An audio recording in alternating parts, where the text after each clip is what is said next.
Sorry. Jasmine's like, I'm out. Putting my diffuser on for some relaxing smells. Got to do it all. That's nice. That's a great idea. So I've done it in Zoom, but it hasn't popped up on the YouTube studio yet. As you know, the go live button's just grey. It'll be 20 seconds. 20 seconds. Really? Count Before down. I can go live, before I can press the button. Yeah, takes a bit. We're I live do now, think I had to wait. but I don't see that it says it's live. No, that's what I'm saying. Now we're Are on. we on, or do I need to do it in YouTube? It'll pop up. You'll have to do it in YouTube. I'm going to watch and I'll let you know when I see us, but you're probably live. Says meeting is now streaming live on custom live streaming. We do this. There we go. Go live. Okay, so we are live now. We are live now. Every time. This is our shtick. This is. You'd think after Are what we is it, a live? year and Are a we half. live? No, it'll be another year. There we are. Yep, I see us. We're good. We're there. Okay, let's go. So welcome everyone to another Tuesday Talks. This month we are joined by the wonderful Jasmin Sturm, who is an SCHH practitioner and a naturopath. She is here to talk about all sorts of things to do with naturopathy, and she also lives off grid, so she's going to talk a bit about that. Jasmin, welcome to our Tuesday Talks, and thank you so much for being up so early over there in New Zealand to join us. My pleasure. Early welcome, Jasmin. Thank you. Hello to everyone in the chat. Thank you so much for being here. We appreciate you, and any questions you have as we go along, just hit us up in the chat and we'll do our best to answer them.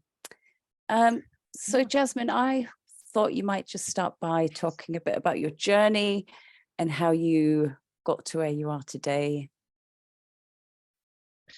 Well, I'll try. Yeah, so I always wanted to be in health, actually. Like I actually wanted to be a nutritionist when I left school. But then I didn't. I ended up going and doing a Bachelor of Arts. And then I had my daughter, and so this is 33 years ago, and she was really unwell. So I was actually brought up in quite mainstream, I guess. My mum, not really. We lived on an orchard actually with 35 acres, and we had our own beach, and it was just beautiful. What? So yeah, this is in rural Auckland. So I want an there were, orchard and a beach. Right? Yeah, well, there was a downside.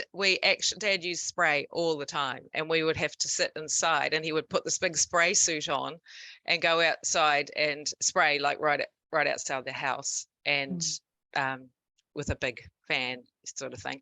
So, and we're not allowed outside for 5 hours. So as I got older, I realized that there was actually a few downsides to growing up on an orchard, but it was so beautiful. It was magical.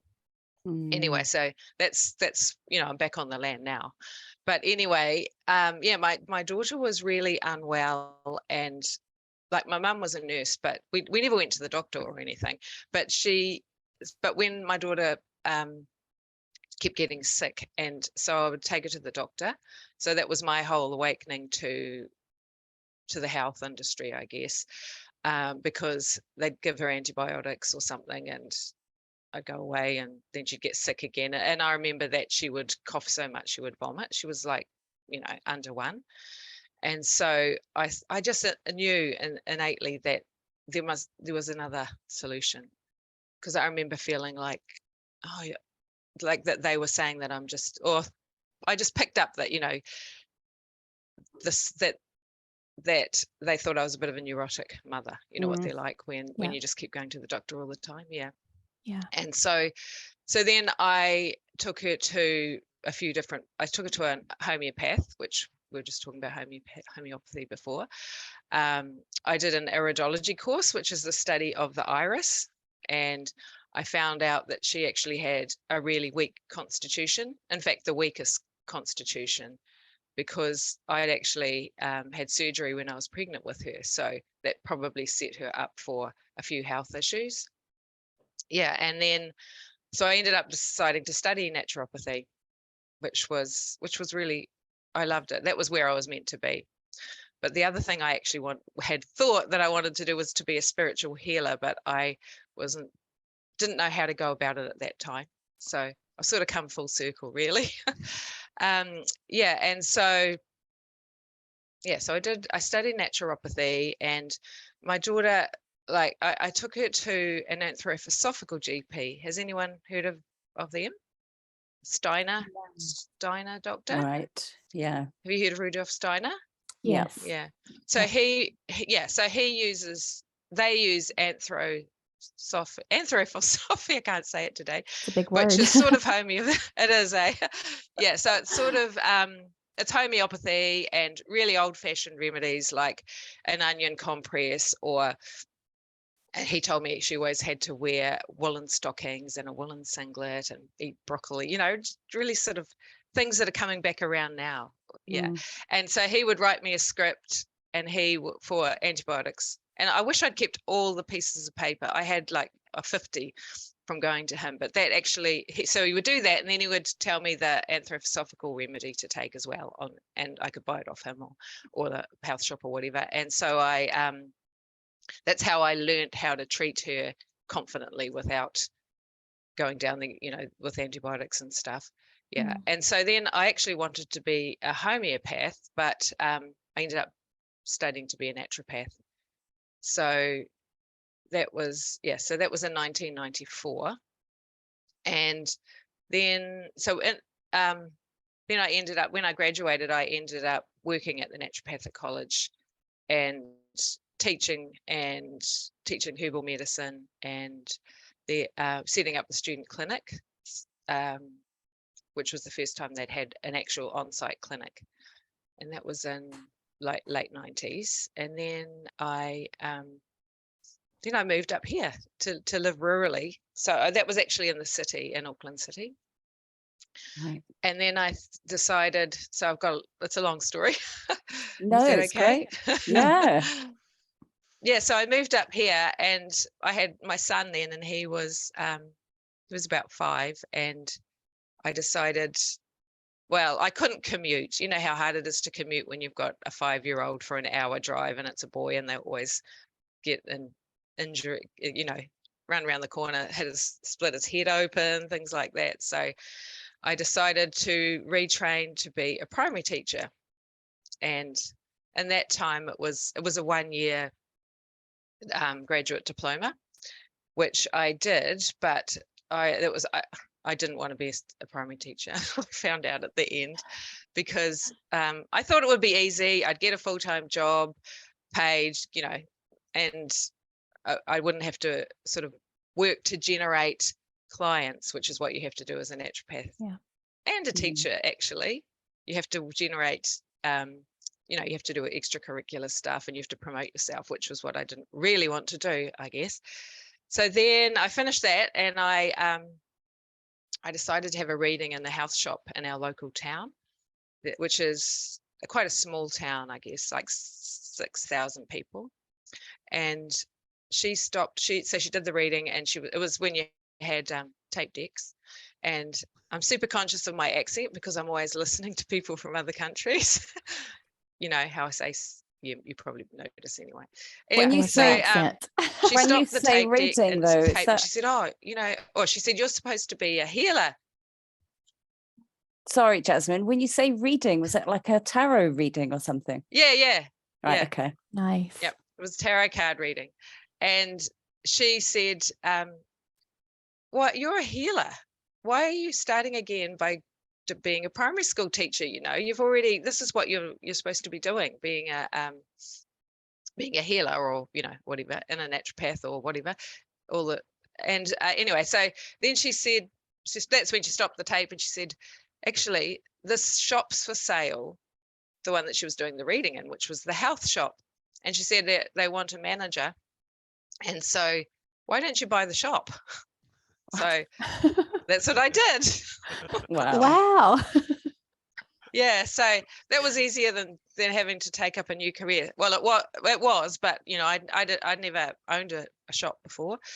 But so I bought the health shop, and I had that for 7 years, and I saw clients, and I saw millions of people So that was really interesting. You know, you just see the people off the street as opposed to the people that are ready to search for a naturopath. Then I sold that because I was a bit over that. I knew I was ready to do something else. And that was 7 years ago, actually. So 7 years ago, I sold that, and my partners and I decided to buy some land. And our children were a blended family, and our boys were 17 and 18. They were the youngest. And we'd actually built a house together, a brick and tile, 4-bedroom house, small amount of land near the beach. But it was like, oh, this just didn't feel right. You know, I grew up in 35 acres. And so we bought some land and we moved here and went off grid. Started off by living in a tent actually for 3 months with a 3-room canvas tent. And my partner's actually an auto electrician. So he wanted to do solar. And I just went along with it all because it sounded exciting. And, you know, I'm a country girl by nature. And so we've been living here for 7 years, and but just want to bring in the hypnotherapy bit. So I see clients here. I had a clinic in the local town until 2022, I think. And then I decided just to bring it home. But we live like 10 minutes down a gravel road. So I was thinking a lot of people wouldn't want to drive 10 minutes down a gravel road with one-way bridges and potholes, but they do. So I know. And then anyway, so then I decided there was something missing. I really, you know, the whole 2020 thing, I knew that's a whole nother story, the awakening around that. So I decided to do Soul Center Healing Hypnosis to really bring in my spiritual side, which has always been really important. Yeah, and here I am now. Yes, that's such a great story. And history. In your sessions, do you bring it all together in one package, or do you offer different packages for things? I haven't yet. I haven't brought it all in, but I know people do like to come to me because of my naturopathy, or because, you know, they've read that I'm really live off grid and stuff like that. No, so I don't. I do naturopathy because it's hard to. I haven't managed to blend it in totally yet. I need to really focus on that because I sort of was going to back off naturopathy, but now I realize that it's so important, and you know, it's just taking off in so many ways. Like with everyone looking for health online, I realize that I've actually, like, some of the things I offer are quite like one thing I do is a 21-day whole food cleanse, and I get people to. I see them 4 times, once a week for 3 weeks actually. So it's week 1, 2, 3, 4. And we just look at what whole foods are and toxins in the environment and sugar and things like that. So I personalize it for each person. So that's something that's really, really quite helpful. Sorry? Do you offer those services online, or is it all in person? No, it's online. Yeah. I do everything, most things online now. I know you talked about the whole sort of onion on the feet thing, and a lot of people have been passing around Barbara O'Neill's videos. She does all that kind of stuff. So you mentioned that it kind of feels like it's coming back to the old school traditional ways. Do you think there's a reason for that, or is it just like fashionable? Or well, so when I studied, it was lots of mothers and people who were mothers wanting to help because their child has had health issues or whatever, and it was really based on the food and those sort of traditional things that are coming to light. There weren't nearly as many supplements around. It was all herbal, you know, mixes with herbs and vitamins and things like that.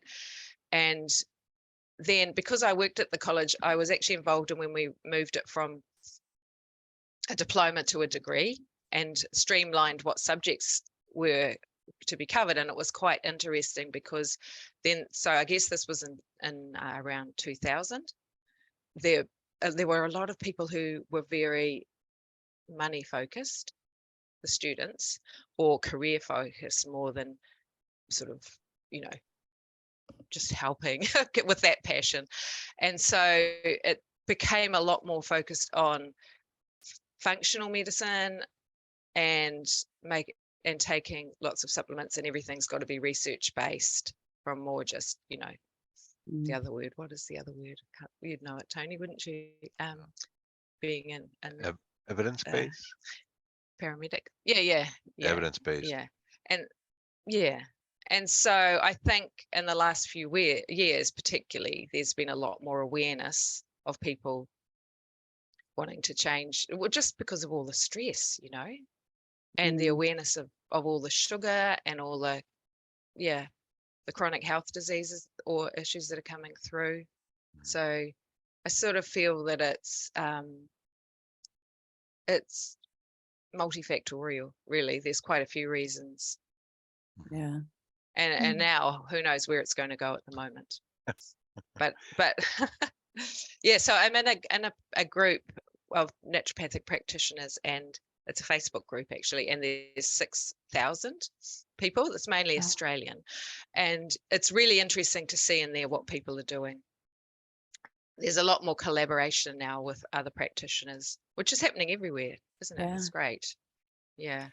Now, can you explain, because I know we did this off camera, but the difference between naturopathy and homeopathy for anybody that is unclear about that? Yeah, it's always been I've always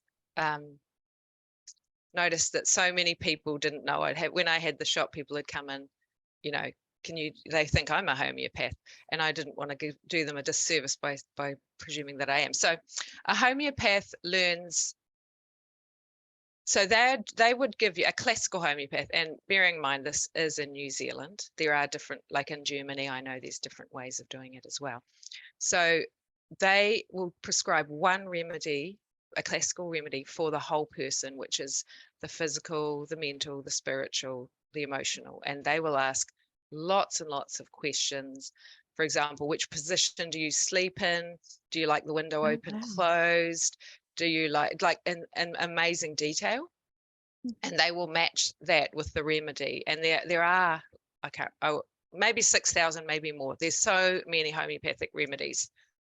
And so I won't explain how homeopathy works, because I'll just say that when they find the right remedy, it's like dropping a pebble in a pond, and it spreads out to the whole pond and affects your whole being. And I've been to lots of homeopaths and had lots of remedies and found it amazing for your whole being. So that's classical homeopathy. But then people might, and in New Zealand, a lot of people will go and get acute homeopathics off the shelf, because it is really available frequently over here, or lots of different ones. And so acute remedy might be, okay, you've got a sore throat. Does it feel like shards of glass? Is it really hard to swallow? Have you got a fever? Are you feeling irritable? Have you got, symptoms like that? That's how they will refine which remedy is, and that's a different dose. So that's a 30C, whereas a classical remedy might be 200 or higher. And so that's homeopathy. So naturopathy is basically anything to do with natural health. So, but classically, a naturopath would use nutrition, diet, lifestyle, supplements. When I studied, we also did body work. We would do massage as well, and lots of different modalities of body work. But that, I don't think that's in the curriculum as much now. And so we would have to do sort of anything, but we could branch off in whatever way we like, and herbal medicine, and like I learned 30 homeopathic remedies, which are the most common, but I wouldn't want someone, I would refer someone to a homeopath if rather than give them a remedy myself in general. Is there one remedy that seems to be I don't want to say more popular, that's the wrong word, just more used, I guess, by lots of people at the Well, there's some that are more arnica. rare. Mhm. Has anyone heard of arnica? Do you I use it have over there? some. It's for Arnica, pain yeah. relief. Yeah, bruising, swelling, things like that. And then there's some made of things like dog's milk or caustic soda, or they're mineral, plant, and animal. They are amazing. Hmm. How What different are they those are. used for? Oh, it depends. I can't remember because That's yeah, okay. yeah, have to look it Dog's up. milk. Yeah, I and don't really spiders, know what like, to do with that. actually, well, so it's like cures like. So when but if there's any homeopaths in the chat, they will be like, well, she's not explaining it properly. But so I'll just tell you one. So we don't have many poisonous animals or spiders here, but we have a white-tailed nice. spider, which has come, yeah, it is, it's great, which has come from Australia. And so we give the remedy, the white-tailed spider, to people if they get the white-tailed spider bite, because the remedy cures it. It's like cures Wow. like, which is the big thing to get around for a lot of people. And that's why the medical, most people who are medically, you come from that perspective, just think of, it's just nothing. How could that do Yeah. anything?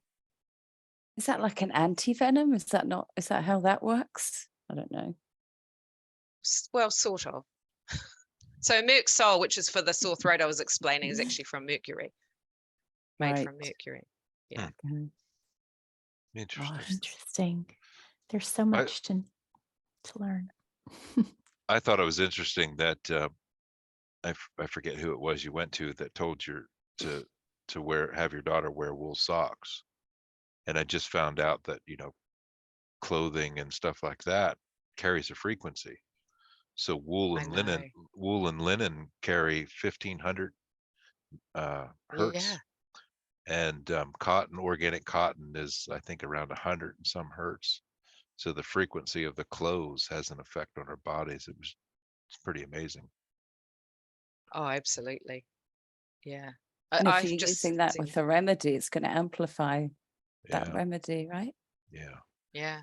And you can't mix linen and wool together because it cancels out. Really? Yeah, it's in the Bible actually.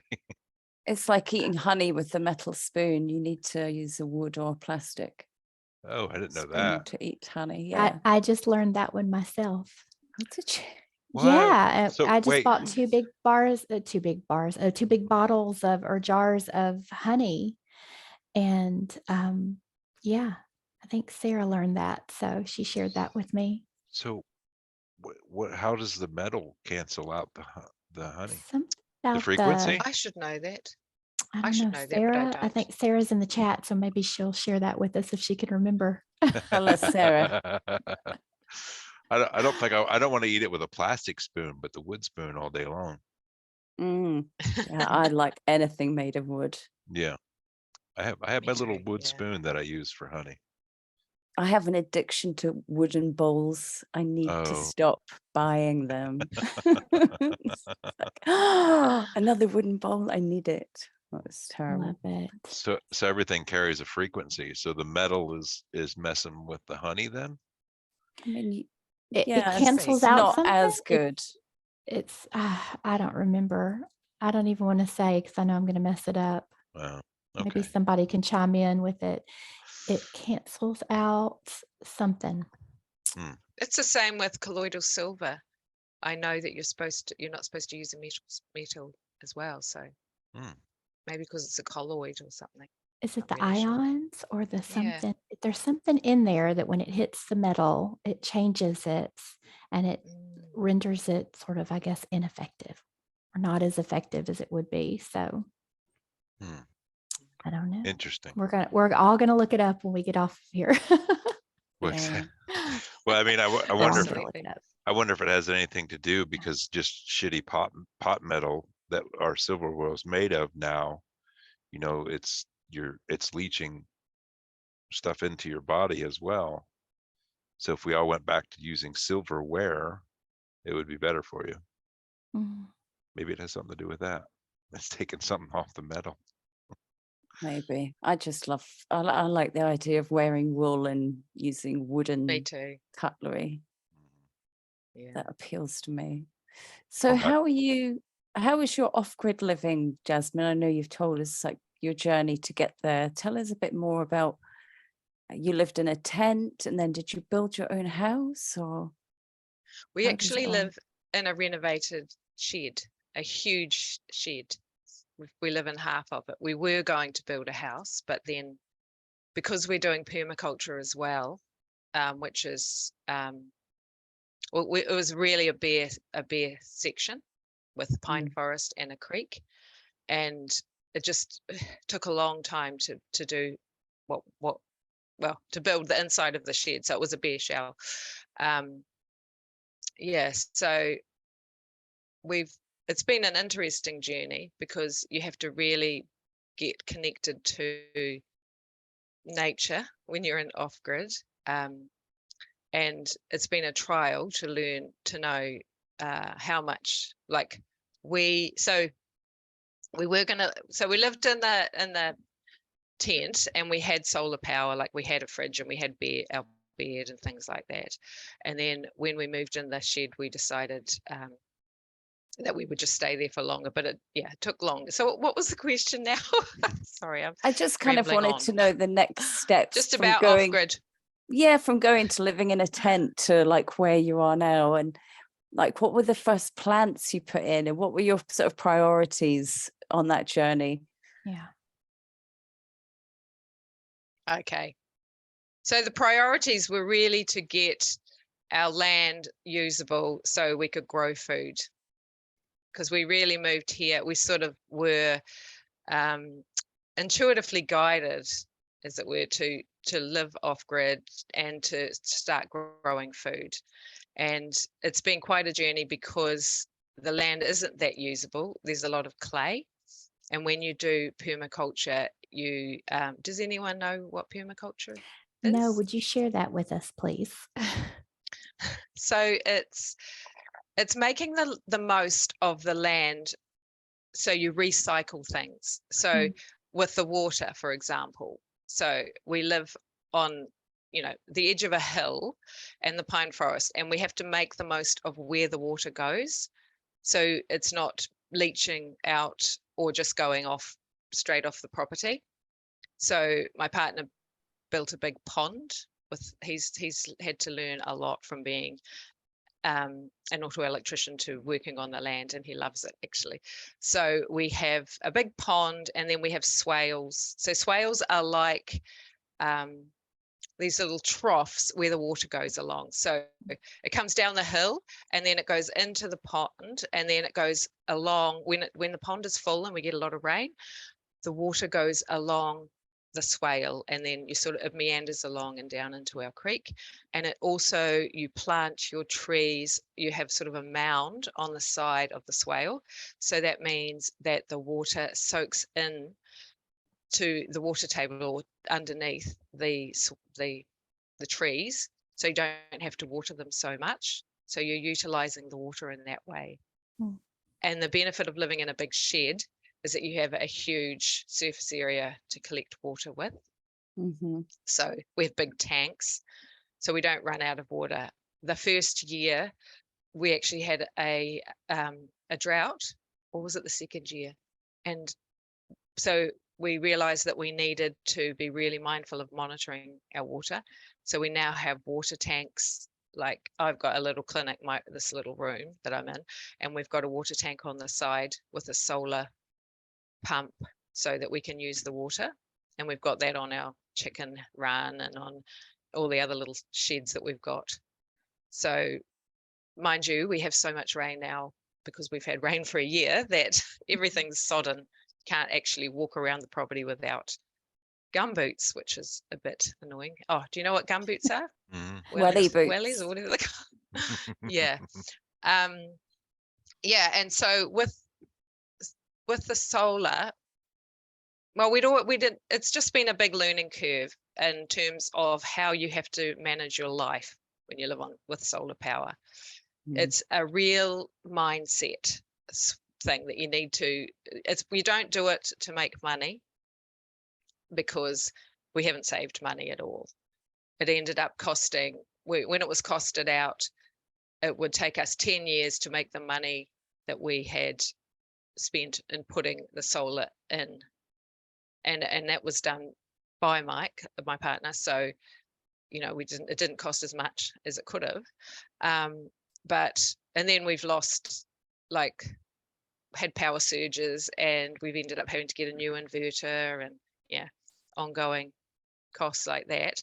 But I love it because I like the fact that we're just in touch with nature. Like, it just feels right for me. But it's fine when there's two of us, but when we have visitors, especially people who haven't been, well, we did not mention people actually. So because you have to be mindful that you can't go and have showers at night, or so actually this is a funny story, sort of. When we first moved here, and my son was in his last year at school, so he was 18, and he now works in computers and IT, and we didn't realize that we wouldn't have any internet here because it wouldn't come all the way to our property. And he was really upset because he was a gamer, and he couldn't use his couldn't play games online. And Mike said to him, well, you can charge your laptop between 10 and 3 when the sun's out. So Oh no. he didn't stay here very long. He actually left home, but that was fine because it was his I'm last done. year at school. And it was like, why did you move here? Because we didn't actually intend to move into a tent. We thought it just, you know how everything takes longer when you buy land and wait for things to happen. So we have the other problem is that we've actually, so you have to be prepared for things going wrong and be really excited about the things that go right. The good, just be joyful of when things, of the small things, you know what I mean? So if you're living off grid, we can't because we don't have enough power to do the vacuuming except when the sun's out in the morning. Or using a dryer. You can't use a dryer really, unless you turn the generator on, which is, so we actually have, so in summer we have lots of power. In winter, if we have 3 grey days, we don't have much power, so we have to do much less. You wouldn't do the washing necessarily unless the sun's come out, or so you have to just really think about when you do what. And also we can't use an electric toaster in winter, or a jug that you plug into the wall. We've got gas, so we have to do it that way. So you have to use the gas element, so everything takes longer, which I don't mind. I'm used to it. So you have the solar that runs everything, but then if you were to, let's say, run completely out of power, you have a backup generator that you can use. Yes, with petrol, and petrol's just gone up a lot, so we have to be mindful of how much petrol we use. So we might turn it on and have a shower, and I was going to say vacuum, but no, we don't do that often. But you just have to be really. I'm happy not vacuuming or washing or things. I know. I thought you liked to do that, Kaz. You do like to clean. I do like to clean, but if there was a reason not to, then that's good. There's always something else to do and keep you busy, right? So we need somebody with an engineering mind to come up with a system we can take the power out of the ethers, and we don't have to rely on the solar. So let's get that started. Somebody in the chat has an engineering mind. We can come up with this, because I have a big farm to run. Someone has to be working on free energy. Well, they are. That has to be, there's got to be another. There are people around. Yeah. But I think there's people, I know some people that are trying to do it, but you've got to have lots of time as well. Yeah. Just- What about your food that you grow? Are you self-sustainable pretty much? You said you had chickens as well as fruits and vegetables. We've got so, well, that's the thing about the weather. We've had Right. So we had a drought, and this is when I got a bit alarmed about what was happening, because we ended up having these tiny little moth things coming out of the ground. And I was like, because it was really dry and we had terrible cracks, and it just felt quite ominous to me, actually. And then, so then we had so much rain that nothing has been growing. So talking about potatoes, we had the year before last, we had 2 wheelbarrows full of kumara. Do you know what kumara are? Yeah. So they are a root vegetable that grows in New Zealand, and they're quite sweet. There's also called sweet potato. Is So it- they oh, were, yeah, we had some that, like so- a yam or a sweet potato. yeah, and they're big. They're sort of more, they're purple and long. Mhm. But and we had some that were more than a kilo. Ooh. They were huge. So that was good that year. But then last year, everything went rotten. So we had hardly any.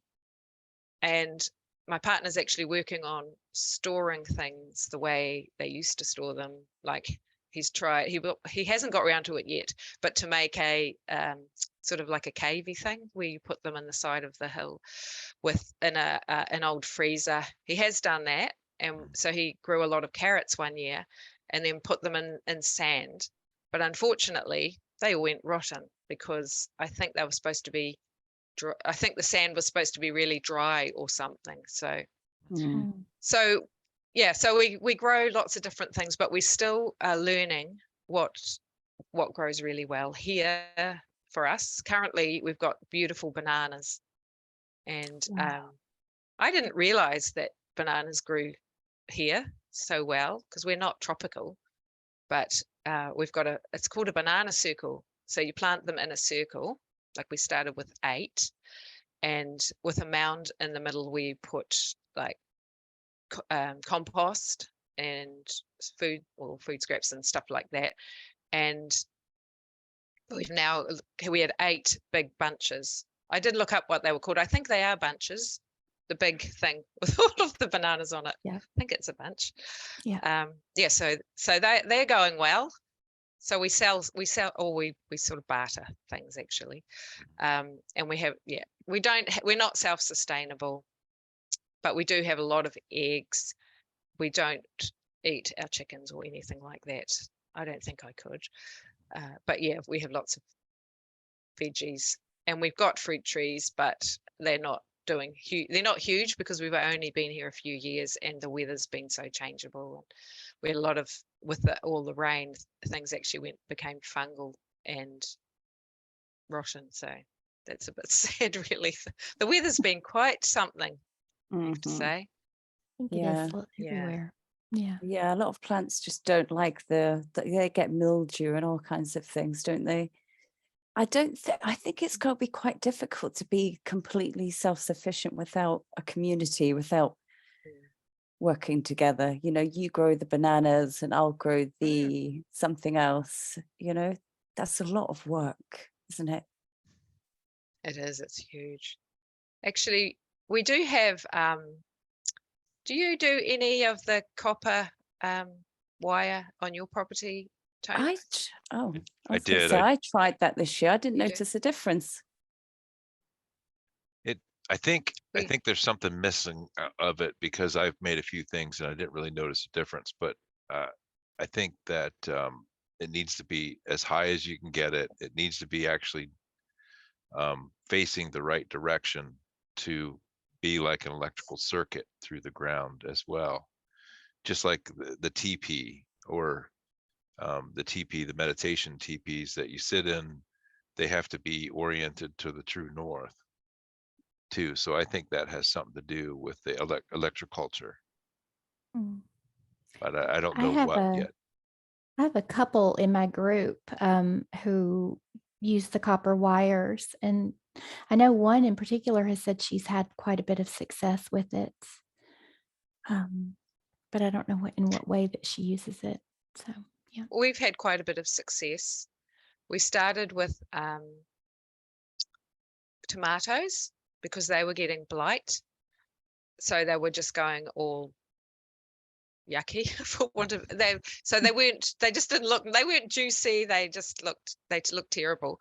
And so he started by putting the wire around the trunk, and we had really good tomatoes, and we've got them sort of everywhere around. And something else grew really well, I think, but like you're saying, I think it depends on where they are and what angle. And actually we've got a whole lot of crystals to put on the top, but they haven't been put on yet, like quartz crystals about that big. So but there's just so much to do, when we've got quite a lot of, like, my partner likes building things as well, so he's always doing lots, just goes on and on. Yeah. So you put the copper wire around the trunks of the plant itself. Yes. Yeah, and even through the tomato. Yeah. Oh wow. Okay. Well, that's interesting. And we put them around our nectarines, but they still, the fruit all went rotten because I think the soil was contaminated with fungus, really. But the other thing you can do is put what's it called? Mustard seeds. You grow mustard around the base because that's antifungal. Is it getting fungus because it's just getting too wet? Yeah. Yeah, I suppose they just want better drainage. Maybe you could just stick some big old rocks around there. It's happening to a lot of people. Like, our area is really wet. I think living in a forest, on the edge of a forest too. But lots of people in New Zealand, like, we've had quite a lot of terrible storms this year, wiping out sort of bits of roads, and there's lots of slips down. But I just think you just got to bumble on, and I think, well, we can grow lots of bananas and we grow lots of rocket, and you just got to make the most of what you can do and try something different. And like, I think we've got the other thing we've got actually that he's actually designed and called wicking beds, which is actually another permaculture thing. And so there's wooden frames, and then there's a metal tray, and basically, and then there's plastic piping which goes in and under, and that enables you to the same thing as the swales, that it doesn't dry out too quickly, so you don't need to keep watering, and you can actually put compost or whatever nutrition for the plants in the pipe, and then you can put a cover on it. So you can make it warmer, so it's sort of like a little poly house or glass house. So they're doing quite well. So this is why I don't haven't got round to doing my thing together with my naturopathy and hypnotherapy, because I get too distracted with. That keeps you busy, doesn't it? Yeah, it does. It does. Kaz, how did your garden do this year? I have lots of green beans, tomatoes, potatoes. Onions were okay. It's funny because some parts of my garden liked the onions, other parts they didn't do well, and you kind of have to keep a note of what did well in certain places. And it's not a big garden, but some plants are just like, I love it here, and other ones are like, oh, I hate it here, but I'm only like a meter away from you. Don't know what that is. So I mean, we don't grow enough to feed ourselves, but it's so nice to go out and pick your own, see what you've got that day and pick it. So good. Yeah. How about you, Heather? You tried? Sorry. Heather likes to grow some lettuce. Wondered if you'd I gave up on lettuce like a while ago. Yeah, that didn't do so good this year. I did plant some little plants, but it was just like one little plant here and one little plant there, and it was just kind of pitiful. But I'm dipping my toe. Exactly. I'm trying. I think next time I'm going to try to go bigger and see, but I don't do so well with my plants yet, but I'm going to get there. I say just stick it in and see if it works. Yeah. I did that pretty much. And I think I had the little mini tomato tree and maybe ate about 10 tomatoes off of it. So there you go. Or actually my dog, he ate maybe half of those or more. He would just go outside and just take a little No. tomato off the tree, and all of a sudden there were a few less one day. And yeah. Hey, So you can put them in hanging baskets. So that's a great idea. yeah, you can't get Yeah. them if they're high enough. And Tony, you had like 8,000 pounds of potatoes, Yeah. right? Yeah. Shoot, well, that it was 800 pounds of taters, and they're Kennyback taters, and that was only out of 4 rows. We planted 8 rows. So, Wow. and the other part, 'cause my buddy helped me, but so the other 4 rows were his rows, and that was a lot of taters. That was the first year I ever grew taters. It was good. What do you use to get those out of the ground? A tater plow on the back of a tractor. That was a lot Tater of work. plow. Yeah, That is Tater the plow. official tater plow. name. Tater plow. Tater plow. So then you go down through the row and plow it through once, and then do it again, do it through, and keep picking up taters. That's a lot of work in the hot sun. I'm not much for gardener. I don't like to be in the direct sun for that long. But so So if we got any questions in the chat, I think I Yeah. might have seen some. Song said that she has a friend who's building electroculture sculptures for people to purchase. And Oh, then Alice has a question there, and so we're going to code word this. Jasmine, are you treating people for the and what are you don't what are you get me a seeing? strike. Oh, What would I use? Yeah. we What have are you, to be what's your very ex- what's your careful, Jasmine, because what's your Yeah, experience? yeah, I know. I Kaz know. keeps getting banned. I'm gonna, if I get another strike, I'm off till like January, I think. I know. I saw that. Well, I'm very discreet.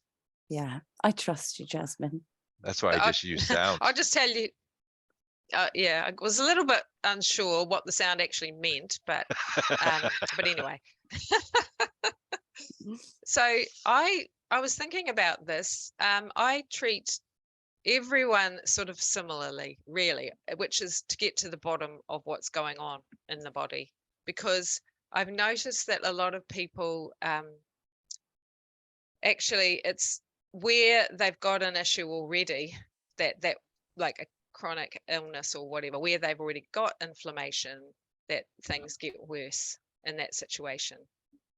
And so I always look at the gut, treating the gut, because the gut is the root of everything. And your immune system begins in the gut, your neurotransmitters absorbing all the food, breaking down the food, taking the toxins to the liver. It all starts in the gut. So that's always so important from my perspective. But also managing stress and you're supporting your nervous system is really important, because if you're stressed, then you're going to be in the flight and fight, and the blood supply won't be going to your digestive system. It will be going to your peripheral, your extremities. So it's really important to manage stress and look at sleep. And I know a lot of people think that that's, but I want the detail, the depth. But if you haven't got that right, then it's not going to be as effective. But yeah, so sleep is so important, because when you sleep, your body gets restored. And if you don't sleep enough, then your body is, on the back foot. So I always look at nutrition. I actually use hair testing a lot, which is taking a small amount of hair. We don't take, like people say, the hair follicle where it's 1 strand, but it isn't. You need to take it close to the scalp, and I send it to a lady who has an EAV machine, and she has like at least 220 things that she tests against your hair, and that's food, lots of environmental substances, actually, a couple of parasites and worms, and lots of things like that. And so I like to use that with most of my, well, pretty much everyone who's coming to me for naturopathy, because that will show what food and environmental substances are causing a reaction or irritation in your system. It's not like an immune mediated thing with your actual immune cells. It's more on an energetic level. And someone might come back with 10, or more, usually more than 10, 15 or 20 or 30 things on a scale of 1 to 10. And that enables me to work out what's going on, and, well, of course, to avoid the food, and that allows your gut time to heal. But then if it comes up with things that show the liver's not detoxifying properly, then we know we need to address that. Or if there's lots of fats, it might be the liver or gallbladder. A lot of people will say, that I've got dust allergy or pollens, but it's actually the gut. It's food that comes up because the guts, they're reacting to something. So I have had one person come back with that thing that we were just talking about, because that is actually in the test. But I think I have to ask for her to use that specifically. But so back to your question, always looking at the gut and managing those other things and reducing inflammation. So reducing inflammation can be things like turmeric, high strength turmeric. There's lots of herbs. There's an anti-inflammatory diet, of course, cutting out sugar, things like that. I like to use N-acetylcysteine, which is called NAC. And I just want to point out that there's so many protocols out there, and I see people saying, oh, do this, and wanting, and everyone gets desperate, which I understand. But if you take on 10 supplements, that your body's not necessarily going to absorb them. So it's more important to work out what the key things are.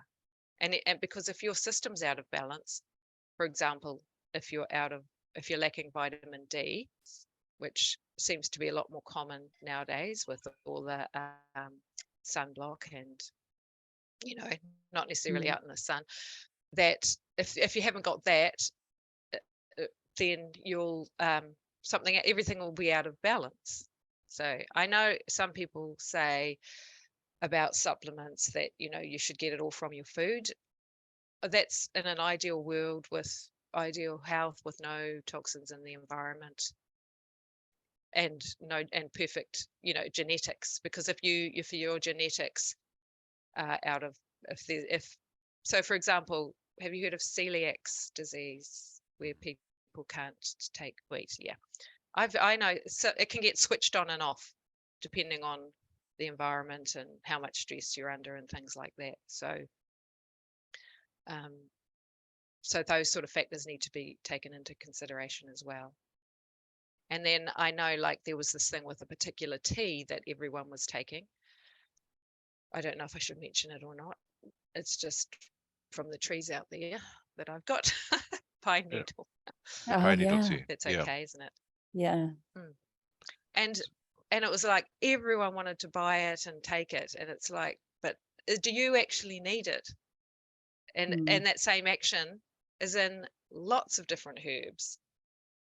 That same so the particular acid that was in it, I think it was shikimate. And that's where I feel that people just have to, it does get overwhelming, and we've just got to don't take too many supplements. You're not going to absorb them. But of course, be mindful of what you do and what you eat, and of course organic's better. But then if you're going to stress out, then you're not going to, that's going to throw your health out anyway, if you're going to worry about it, because the mind is such a big factor as well. Yeah, it's a combination of everything. Looking after yourself mentally, spiritually, and health, obviously. What's the best way then to find out what the key things are that you might have an intolerance to? Is it a hair test, or is there other ways? That's what I use, and I get, because I've done at least 250 over the last few years. that I like it. I get really good results with it. I sort of, you know how you resonate with someone, and together we work really well. So she's actually quite intuitive, the lady that I use. I know I've had people from overseas send their hair to me, but there'll be other ones around. It just, like, some people will go to get this cheap one from the farm, the health shop or whatever. There's a chain around New Zealand, and they get so much information. They don't know where to start. And they brought it to me, and I'm like, oh, you know, it's too overwhelming to try and look at 50 things at once. So it's about getting to the most important, the underlying. And that's what, as a naturopath, we do. We ask lots of questions over an hour, and we try and get to the underlying factors to address that. Like, a lot of your symptoms might be related to one particular thing underneath. Yeah. And then you can come up with a plan to help them put it all into action, what they need to do.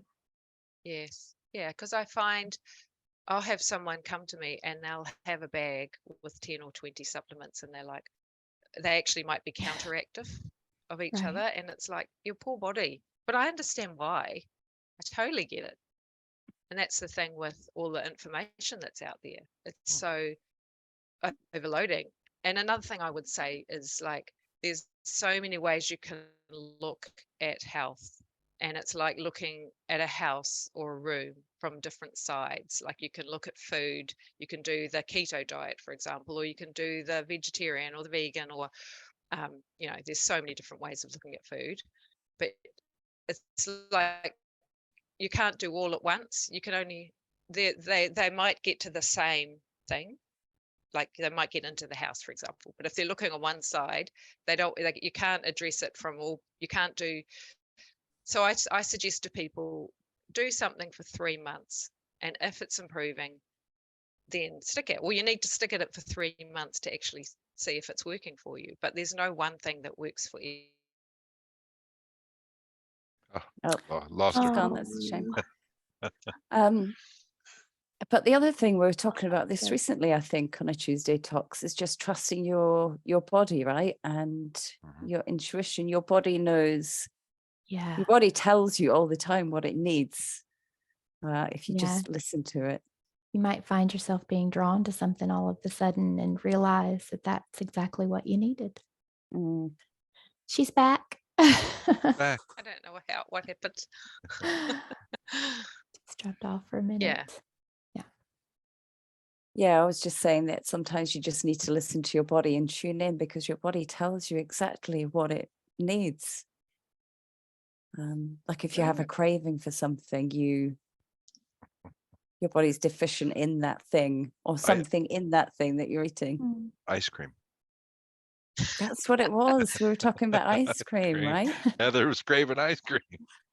Yeah. No. Well, you no know, ice cream. if you crave sugar, it can often be magnesium, because one molecule of magnesium sugar takes like 24. Don't quote me on that. 24 molecules of magnesium. So when people eat a lot of sugar, they get deficient. That's good to know. So the sugar takes the magnesium and gets rid of it? Yeah, to metabolize it. Wow. Depletes it. I didn't know It that. depletes, yeah. I have been trying the Celtic salts under your tongue. We were talking about Barbara O'Neill. I think that was one of the things that she says, put it under your tongue, and then that begins to absorb the magnesium in your body from the salt and then the other minerals. Do you guys do that? No, but I do have a crystal salt, like when I'm drinking lots of water. Yeah. And so the Celtic salt had 3 magnesiums in it. Plus it has all the minerals that our bones need in that salt crystal. And so I got Celtic salt too when I saw that. Because we're all deficient at magnesium really bad. I'm pretty sure. I mean, that's a lot of the And minerals. Minerals and magnesium, and deficiency in magnesium causes a lot of heart issues that we have today too. Everything. I mean, the whole body functions on magnesium. Use it. Magnesium. foods And also have the- Sorry, I was just going to say, what foods have the most magnesium? Where do you find that? Chocolate. Oh my gosh, how can I forget that? Whole Foods. I teach this, and how can it's just completely gone out of my head. Like So- nuts It's and happening things. to me a lot Yeah, lately. Sure, it's called brain fog. Yeah, nuts and Chocolate. seeds. I'm sure vegetables. Yeah, chocolate. Chocolate Yeah. is one of them. Chocolate. Good chocolate, good quality chocolate. But Right. medication depletes us of lots too, which I think people don't realize. Mm. Yeah. Hmm. Okay, any other questions for Jasmin? I don't know if, as Alice had another, she has detox there with a question mark. I don't know if that's a question, or I don't know. Maybe Alice can clarify real quick. Maybe she was asking about a detox for getting rid of the effects of the Nunit.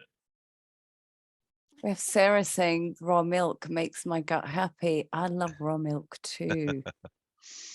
There's a farm not far from where I am that you can just turn up and buy raw Mm. milk, and it has this really creamy top to it. So nice. But- Amazing. I don't know if Alice is gonna come back. Alice I has don't know. been craving pineapple. Well, Jasmin, what would you suggest for someone for a nice detox? It's good for your digestion. Yeah. What would be the best way to start? Just do a fruit and veggie kind of detox, or? It depends, like definitely, but I'll definitely look at organic fruit and veggies, because otherwise you're going to get lots of sprays in them. Hmm. Cutting down on sugar, but then people can get a detox reaction from cutting down on sugar as well. Hmm. So yeah, I would just say to cut back on your supplements while you're doing something like that. I like using so when people do a detox, they do need to make sure they get protein as well to rebuild the cells, because it takes a few days to actually, I mean, when you do it, it takes a couple of days to regenerate your gut cells, like 3 days or something like that. So a lot of people, I guess that's the thing, if you could do a fast. I'm not a huge, like, I don't do those a lot because of, medication and other toxins that they might have in their body. I wouldn't want to cause a reaction. And maybe, was that what she was asking about, detoxing from? Yeah, from the Was effects there of a thing. question in that regard? the Yeah. thing. Yeah, well, there's lots of herbs, like, you need to work out which of your body systems, like if you have which body system is the most compromised. Like sometimes people might do a detox, but it affects their gut or their bowel, or it brings out something on their skin. So yeah, there's no, so I guess I'm not a one thing for everyone, I'm sorry to say. No, I Yeah. think you're It's right all too. custom. Yeah. Yeah, so you need to But go see a specialist like Right. you, really. Yeah, because otherwise, anyone who sort of can get to the bottom to do it the most easy and gentle way, that's not going to throw you out too much. And for example, we've got, like, in the hair test, it picks up candida. Lots of people are on a candida cleanse at the moment, and because there's a whole lot more awareness around it. But some people feel really terrible, and some people will drink a lot of kombucha instead of but a lot of people react to that if they've got a condition called SIBO, which is where the bacteria that should be in the bowel end up in your small intestine, and then it causes bloating. So I guess I just find that there's no one way. So going to just, or you can try, if you've got really good health and you do something, you don't have any terrible symptoms, then that's probably okay. But is everyone frozen, or is it just me? It's just you. You I think yours is kind of going in and out just a little. keeps Ah. glitching. It's okay. It's good. Sorry. Yeah, we can hear you though. Oh, So that's good. Yeah. Alice asked, what's the best way to lose weight? Now that depends on what's caused you to put the weight on. Mhm. And if you're a woman and if it's hormonal, or if, yeah, it totally depends. I need more details on that, because some people, it might be stress. Like I remember one particular client, and she was young and she was going to the gym a lot, and she was on a restrictive diet, and she actually was just doing too much for her body. So it was holding on to the weight. So it was when she needed to stop, slow down, and just nourish her body more, because she'd put it all out of sync. So a lot of people, the keto style diet works to lose weight as well. The naturopathic one, not the really restrictive one, which is just eating fat and cream and creamer or whatever. Yeah, cutting back sugar helps a lot of people too, but that's the thing. If women are in their 50s and they've got and their hormones are changing, and they put it around their waist, then it has to be addressed a little bit differently. Like, for example, intermittent fasting doesn't necessarily work for everyone. They might need more carbs. So there's no one way. Definitely eating healthily is going to be important. See, and this is where I think that our hypnosis sessions that we do on people, to remove the blockages and attachments, to allow that energy to flow, to allow people to reconnect to their body, reconnect to the higher self, so they can, get those messages that they need, so they can tap into the body and talk to it and see what it needs. And actually, I've been doing that in my sessions, is actually asking to talk to the body when we have a dietary or a health issue. Is I'd like to talk to the body. I found out that, it's a separate entity in one session. So if it has its own consciousness and it's working in partnership with us, we can talk to it. We can find out what it needs. So, and it's been working pretty good. I would add too that most of my clients that come in with weight issues, there's trauma there, and it's like a protective Yes, issue. that's huge. I totally agree. Yeah. I guess it's just a process of what's the word I'm looking for? Elimination. Elimination. I was thinking illumination. Well, that too. Sorry. It's that too. It's good. I think I definitely think doing the hypnotherapy is so important for people to get back in touch with their intuition, and to know that they can actually get the answers themselves. So important. And I think with you, the practice of being able to tie the hypnotherapy in with the naturopathy, and that would be superb, because you come up with things that the person needs to do in the hypnotherapy, and you could, get them the herbs or anything that they need, or what they need at the time. Yeah. We all have our unique little twists on our sessions, don't we? It's pretty good. It's amazing. It's awesome. Yeah. Yeah. Is there anything else we want to talk about with regards to SCHH and Offgrid Living? Anything else you want to mention, Jasmin? Oh, I was just I was going to mention about herbal medicine. Oh, yes. Let's talk about that. Yeah. Yeah. So with herbs, or herbal, I say herbs, but it really means the plant, the whole thing. So as a herbalist, what a herbalist will do is they'll make a prescription for the client. And I do love using herbal medicine.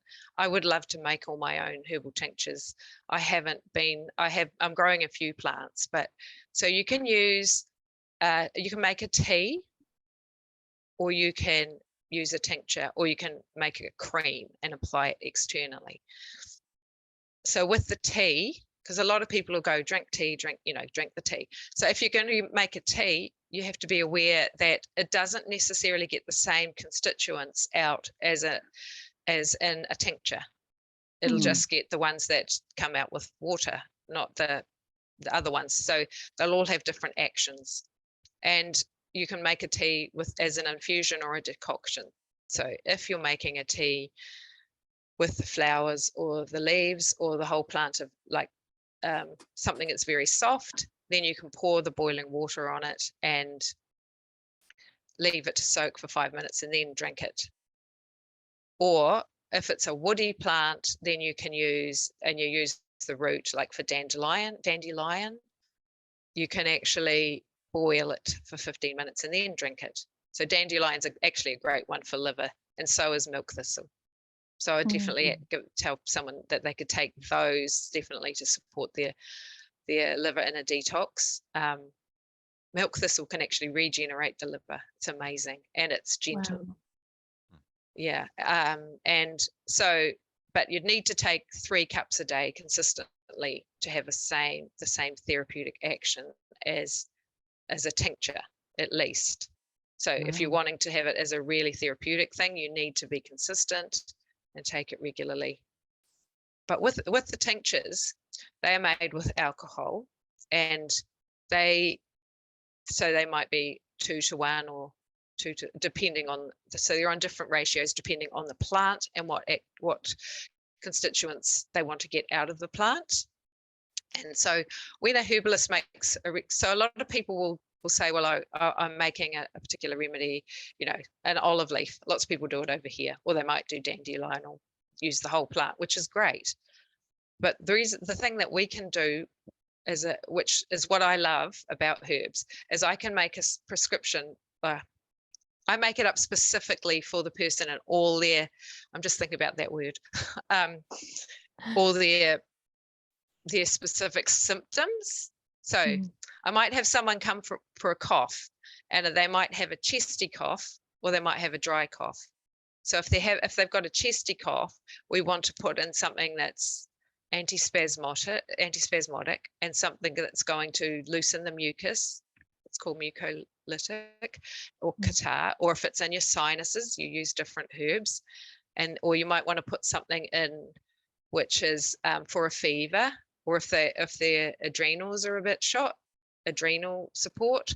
So we actually we choose which herbs we'd put in a blend for someone depending on their symptoms like that. So I would give someone who had a cough and was really sick, had been sick for a while, something quite different to someone who had a tickly cough, for example.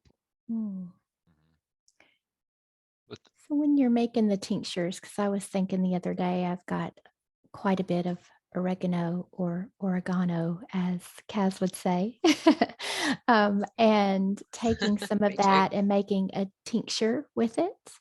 Would you use an alcohol base? Would you use a vinegar? Would you use a water? How would you do that? So oregano, a lot of people use the oil, or were you thinking of the whole plant? Just the plant? So I have the plant. Can I make a tincture with that for like the antibacterial or Yes, you can, definitely. I would be more inclined to use alcohol because I know that it gets the right constituents and it will stay, what's the word? It won't go off as quickly, but other people might use vinegar, but vinegar can be, might not taste as nice. Right, kind of bitter. It depends, yeah. And one thing I'd say about using essential oils or oregano is that it can actually, you've got to be careful not to take too many antimicrobials to kill off all your good bacteria. Yeah. Because that's what lots of people end up doing. No, that's not just doing a tea wouldn't do that necessarily, but lots of people will take lots of things to kill everything off, and they forget that their gut is like a garden, and you've got weeds and you've got flowers, and an antibiotic will kill off all the weeds and flowers, and you need to repopulate it, and you just got to think of it as that's the microbiome essentially, isn't it? Yeah. And yeah, so important to be that there's more than just killing off. You want to nourish it and nurture it and heal it and provide it with the nutrients moving forward. Yeah. Absolutely. But there's lots of teas that people can just pick out of their garden anyway. I was thinking of cleavers. Do you have bitty bit over there? Cleavers? Where it sticks to your legs when you're walking through the grass. We call it, when I was a kid, we call it sticky willy. Okay. I'm not sure if we do or not. Because it sticks to you, right? Yeah. Did anyone else call it sticky willy? Let us know. Sticky willy. That sounds just wrong. So Benita's asking if there's any other options for tinctures other than alcohol or vinegar. So oil, right? You can make a tincture in oil. Well, the thing is, you want to make sure you're going to get the active constituents out, and alcohol gets them out. And there's not actually that much alcohol when, like, so I'll make a tincture blend up for someone, and they might take 5 mils 3 times a day, but you can actually, you could, sometimes people try and steam it off. I think they use ethanol alcohol or vodka. I think the benefits offset any sort of detrimental thing of the alcohol. Okay. But the other thing that they do use is glycetrates, which is it glycerine? It's a syrupy thing. So you could use that. It wouldn't last as long because it goes off faster. So I might use a glycetrate for children particularly, or those ones like marshmallow that are really soothing to coughs and to your lungs. Yeah. I'd like to go back to the milk thistle, and so that regenerates liver. Yes, it's very, very, very beneficial for the liver. Okay. Yeah. So if you wanted to do a liver detox, because there's just one of my buddies just doing a liver detox or whatever, or he needs to, what tea would be better or tincture?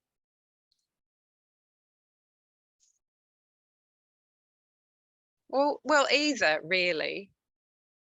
Okay. Or even tablets. Depends on what he would be, because that's the other thing. Some people wouldn't do teas. Some people won't do tinctures because they don't taste nice. And then that's when they will take the supplement. But yeah, I mean, I would be personally, I would prescribe people in a tincture. Okay. But if they are really worried about alcohol, I would say use the tea. Okay. Yeah, I think milk thistle, because it's quite safe like that. Okay, and so you have to do that 3 times a day for how long, you think? To How long? Till you feel better, see improvement. All right. So it depends what else is going on. Like, for example, if they need, like, for example, has the person got any other symptoms of liver dysfunction, or that it's not working, and is their skin okay? Because skin, like, if you detox too fast, sometimes it can come out in the skin. He just went and got a test by his regular doctor and said that actually, yeah, probably. Sorry, you go. Well, I just said that his liver was what did it say? And I forget what the measurement was. The bilirubin, not bilirubin. I can't remember what it was though, but still, it was just a test from the doctor that said it was his liver was out of whack and having issues. Oh, she froze. Oh no. Oh no, what would she say? I don't Come know. back. There she is. She's back. She's back again. There she you is. are. Back again. I've never had this happen before. It's all of our energy together. Yeah. I mean, there's lots of ways to detox the liver, isn't there? There's lots of ways to do all of this. That's the bit where people start getting confused, because you're like, I don't know where to start, but I agree with you. We should just start with the gut, and then that process of elimination, you see what your body likes and what it doesn't like. And if in And doubt, yeah, see a you go. naturopath. Yeah. So so a big thing is actually the bowel. So if people don't have a bowel motion regularly, or if they get constipated a lot, then they really need to support their colon and make sure that they address what's going on there. Because, like, for example, a lot of women will have like hormonal acne around their face, and actually if you don't detoxify the hormones by having, and that's one of the things, is having a regular bowel motion, then the hormones are just going to go round and round in your body. So that's where someone might need more fiber, for example, or bitter foods, bitter greens, rocket, anything that tastes bitter. Prunes is what we used to have as kids. If that were to occur, my mum would feed us prunes. But they might be quite high in sugar too. So oh yeah, they were in syrup. like, they're in a tin. I mean, it's great to do old-fashioned remedies. They're in a tin full of syrup. Yeah, but they were delicious. Yeah. But sometimes people have their enzymes. I didn't hear what you said, Tony, so I'm just going to answer what I thought.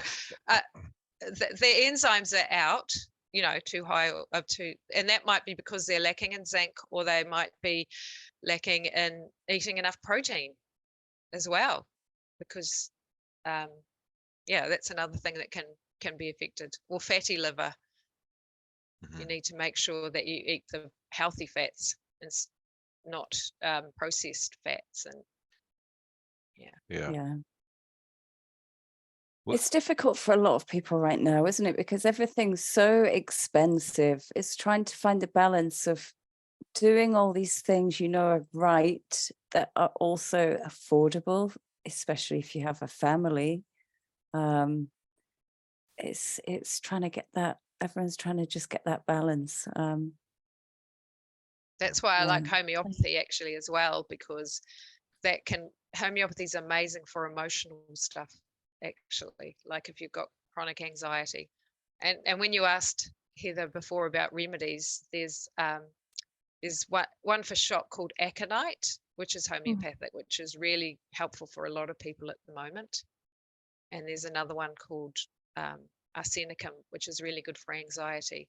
So there are lots of cheap and easy things that can be used as well, like tissue salts. And that's why it is beneficial sometimes to go and see a practitioner and pay the money, because you actually know, okay, this is where to from here, instead of try this, try that, when you think of all the time and money.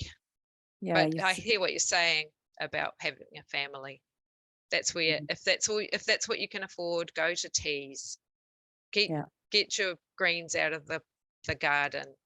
And there's actually to help people with organic, which is the best foods that if they weren't organic, it's called the Dirty Dozen, or is it the Clean 15? Have you heard of that? Yeah, I have.